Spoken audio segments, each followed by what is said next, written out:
Il-President tal-Aqda Repubblika Roberta Collina sebaħ quddiem Kastilja biex jikkritika u jbeżza bit-tmexxija tal-Prim Ministru tul l-aħħar sena, b'mod partikolari brabta mal-inkjesta pubblika dwar Defni Caruana Galizja. Id-diskors li għamel kien simili ħafna l dak li qal Bernard Grech fl-aħħar jiem, hekk kif qed jidher ċar li Grech reġa' huwa ddominat mill-fazzjoni ta' Carol Collina fil-Partit Nazzjonalista. Saħansitra Roberta Collina qal il-Prim Ministru abdika mir-responsabbiltajiet u kritika wkoll il-fatt li l-Prim Ministru kien sod fil-ħsieb tiegħu fil-Parlament meta ddikjara li qatt ma kien se jaċċetta li Malta tissejjaħ stat mafjuż.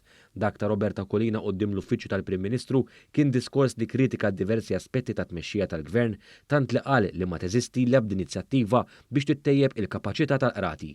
Kien wara din il-kritika kollha li Collina tkellem quddiem kamera ta' televiżjoni fi Pjazza Kastilja fejn saħansitra qal li Roberta Bela qed jiżra ż-żerrija biex l-orrur li għexna nerġgħu ngħixuh u għatem jgħid il-Prim Ministru qed jagħmel affarijiet perikolużi.